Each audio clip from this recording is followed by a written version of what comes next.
বিতর্কিত উপদেষ্টাদের নিয়োগ বাতিল এবং উত্তরাঞ্চল থেকে অন্তর্বর্তী সরকারের ৫ জন উপদেষ্টা নিয়োগের দাবিতে রংপুর ও পাবনায় বিক্ষোভ, সড়ক অবরোধ সহ প্রতিবাদ কর্মসূচি পালন করেছে বৈষম্য বিরোধী ছাত্র জনতা। বিকেলে রংপুর প্রেস ক্লাবের সামনে থেকে বিক্ষোভ মিছিল বের করা হয়। পরে রংপুর ঢাকা মহাসড়কের মডার্ন মোড়ে অবরোধ করে ছাত্র জনতা। এ সময় ব্যাপক যানজটের সৃষ্টি হয়। ব্লকেট কর্মসূচিতে বক্তারা অভিযোগ করেন, বৈষম্য বিরোধী আন্দোলনে প্রাণ দিয়েছেন আবু সাইদ মুগ্ধ সহ অনেকে, কিন্তু উত্তরাঞ্চল এখনো বৈষম্যের শিকার। অবিলম্বে উত্তরাঞ্চল থেকে উপদেষ্টা নিয়োগ দেয়া না হলে কঠোর কর্মসূচির হুঁশিয়ারি দেন ছাত্র জনতা।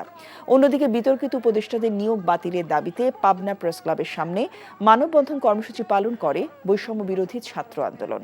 তাদের আন্দোলনের বিপক্ষে থাকা এবং মামলার এক আসামিকে উপদেষ্টা নিয়োগ দেয়া শহীদদের রক্তের সাথে বেইমানি বলে মন্তব্য করেন ক্ষুব্ধ শিক্ষার্থীরা। টাকা চুরির জন্য যদি আমার গলায় জুতার মালা পরাইতে হয়, তাহলে আমার শালীর সাথে প্রতারণা করার জন্য তোর ফাঁসি হবে। দুলা ভাই, আপনার তো ঘর জামাই বইলা একটা পরিচয় আছে, আমার তো তাও নাই।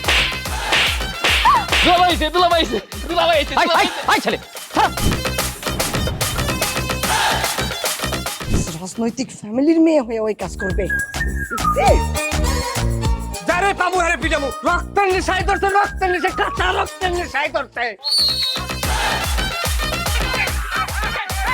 তোমার এই পলিটিক্স আমার বাম পকেটে থাকে। তোর বউরে ঝামেলা পাকাই। এই বেটাই, আমি তখন বিয়ে করিনি। দুইটার আমি গুলি করে মারু। মাসুদরা কোনোদিন ভালো হয় না। আপনার পোশাক আশাক দেখে কিন্তু আপনার তালুকদার বংশের লোক মনে হয় না আব্বা, আপনার মনে হয় যে আপনি ফকির বংশের লোক।